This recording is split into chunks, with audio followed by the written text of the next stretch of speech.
Hello everyone! So good morning, good afternoon, and good evening. So for today's video ay ayan po, magluluto na naman tayo ng ating ulamin. So, gusto nyo ba ng ulam na nakakatipid? So, tara po, samahan nyo ako at magluto tayo ng ulam na napakasimple at madaling gawin. Ayan, yung ating upo. Yan po pala ay ating lamang babalatan ng maigi. Ayan, so binabalatan lang natin yung ating upo.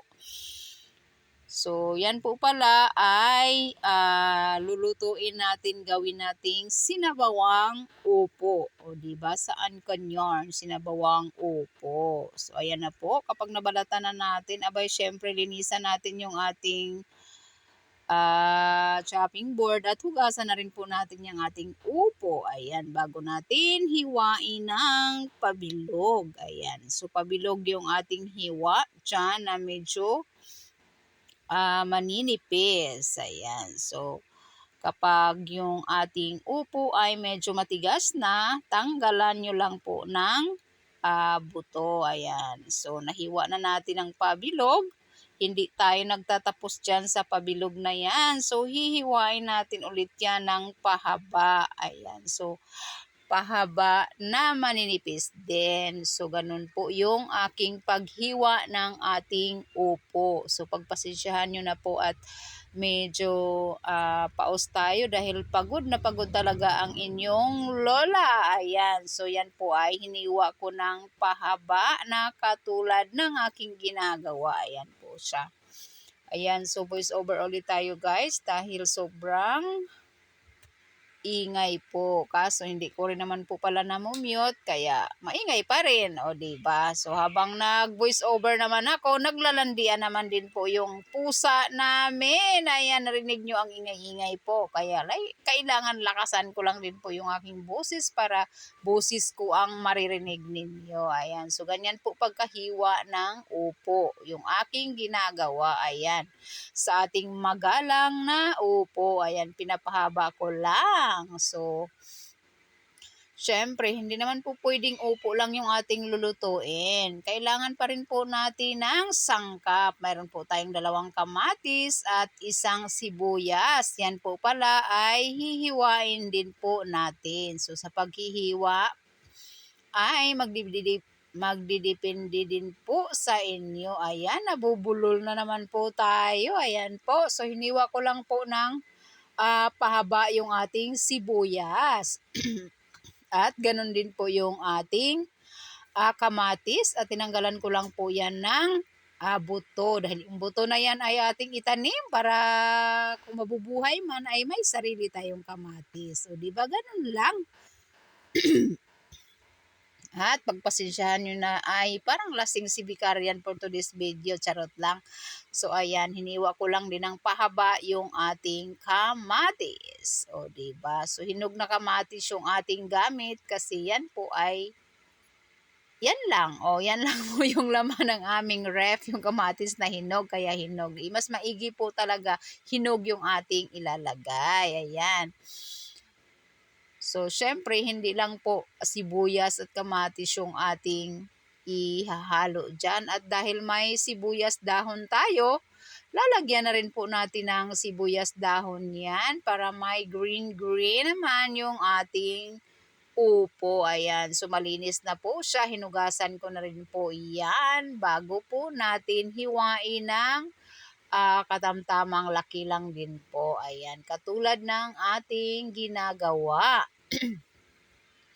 At ihiwalay ko pala dyan guys yung ulo ng sibuyas dahon. Ayan, kasi yan po ay unahin natin pagluto. Ayan, masarap nga yung sibuyas, mabango. Ayan, so ihiwalay ko rin po yung kanyang green. Ayan, yan po ay pang toppings natin mamaya kapag luto na yung ating simpleng ulam na may sabaw. Ayan, kung gusto nyo ng ulam na may sabaw na hindi mamamantika, ayan, so tunghayan nyo na lamang po yung ating gagawing ulam for today's video.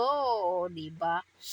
So, ganun lang tayo kasimple. Wag na nating pahirapan pa yung ating mga sarili sa pagluluto ng ating uulamin. Ayan po. So, tinatabi ko lang din po dyan yung ating sibuyas dahon sa ating magalang na gulay.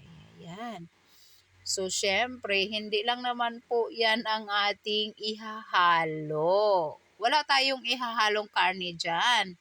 So, yan lang po siya, yung ating hiniwang upo at mga sangkap. At para malasa, lagyan po natin yan ng dalawang itlog. Ayan, mayroon po tayong dalawang itlog na inihanda na. So, itabi natin yan at baka makalimutan pa natin mamaya. And of course, mayroon tayong dalawang Lucky Me noodles. So, hindi po siya sponsor ng Lucky Me. Gusto ko lang po yan po ang ihalo natin sa ating sabaw ngayon. At maulan-ulan na po dito sa Mindanao. Ayan po.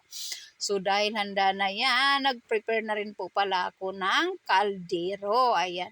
So, yung kaldero na yan ay may tubig na at pinapakuluan ko na rin po. Ayan, kulong-kulo na yan. So, ibubuhos na rin po natin dyan yung ating inihanda na sangkap. Ayan, pakukuluan lang po natin yung ating sangkap ng panandalian. Bago po natin ibuhos yung ating hiniwa na magalang na gulay. Ayan po. Yung ating upo. Ayan. So, yan po pala guys ay pinapakuluan ko muna ha bago natin ilalagay yung ating upo. Ano ba yan, Vicarian? Pajulit-julit yan. Sinabi mo na yan kanina, di ba? Ayan. O, di ba? Binuhos ko lang po yung ating hiniwa na magalang na upo. Ayan po siya. Yan po pala guys ay ating lamang lulutuin. Para mas mabilis maluto, tatakpan natin yung ating kaldero. Ganun. Ayan. So, takpan lang po natin hanggang maluto yung ating upo. And then, habang inaantay natin na maluto yung ating upo, i-prepare natin yung ating dalawang itlog dyan sa ating mangkok. Ayan po yung dalawang eggs pala kasi dalawa na. Ayan. So, babatilin lang natin. Ayan, ganyan, batil-batil. So, ganun lang po siya. And then, sit aside natin. At syempre, sisilipin natin yung ating niluto. Baka naman ay naubusan na ng sabaw. Ayan po siya. At kulong-kulo na, o diba? So, hindi talaga ako nagigisa guys kasi ayaw ko po munang kumain ng mamantika na pagkain. Ayan po siya. Luto na yung ating upo.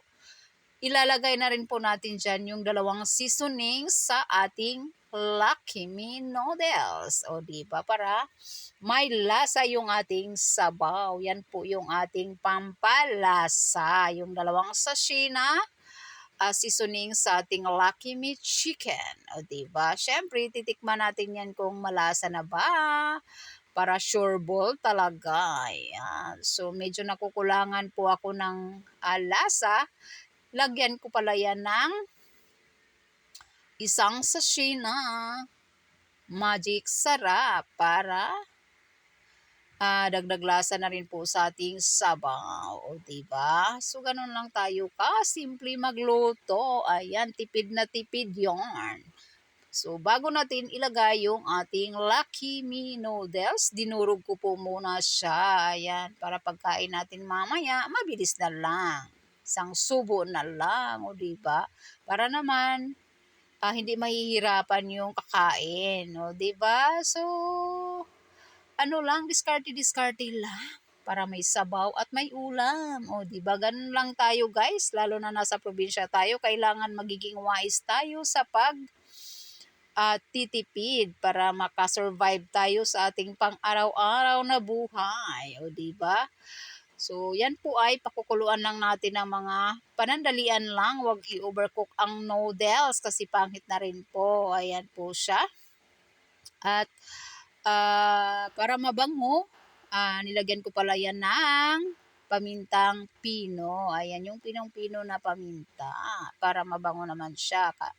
Ngayon kung mahilig kayo sa anghang, pwede din yung lagyan ng anghang. At dahil ayaw namin ng maanghang, dahil ayaw ng aking bunso ng maanghang, hindi ako naglalagay ng kahit anong pangpaanghang dyan. So, ordinaryong sabaw lang po talaga yan. Ayan po siya. At dahil luto na yung ating noodles, ibubuhos na po natin dyan yung ating itinabi na 2 itlog, binatil na 2 itlog. Ayan, dahan-dahan po nating ibuhos dyan sa ating sabaw. Ganun lang, o di ba? O masustansya pa rin po kahit upo lang o kahit noodles lang dahil may itlog. O, di ba? So, ganun lang po yan guys. Kasimple yung ating ulam for today's video. At dahil luto na yan siya, ilalagay natin dyan yung ating sibuyas dahon kanina na natira. Ayan, bubuhos lang natin yan dyan. Pangdagdag aroma din yung sibuyas dahon. Ayan, para lang may green-green yung ating sabaw. O, diba? At dahil luto na yan, ilipat na po natin sa ating mahiwagang lagayan at ibubuhos ko lang po dyan. Huwag nang patumpik-tumpik pa. Ayan, binuhos ko na diretso sa ating bowl yung ating niluto na sinabawang upo na may noodles o saan kanyan. Ayan. So, diskarte lang tayo guys para lang may mauulam at kailangan talaga nating magtipid. Ayan. So, okay na po yung ating ulam for today's video. Yan po pala guys, kailangan kainin natin na medyo mainit-init para masarap. O diba?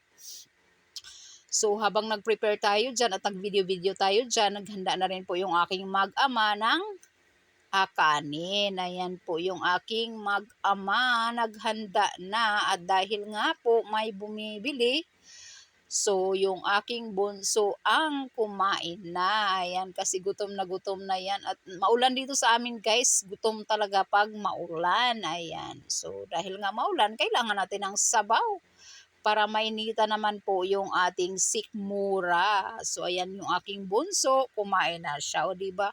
Yung aking bunso ay walang kemi-kemi yan. Hindi yan maarte sa pagkain. Ang importante sa kanya, malasa ganon. So, yung aking partner naman, ayan, nag-entertain muna siya sa aming customer. Kaya si Vicar ay nauna ng kumain. Ayan po, medyo na-blurred lang po yung ating video dahil nga sa init ng sabaw, o diba? At may panisti-nisti pa yan, charot lang. So ayan, so diba? Ganun lang po kasimple yung aming ulam. So kami po ay kakain na at sabay-sabay na po kaming kakain. Bye-bye everyone! Have a blessed day! Bye-bye!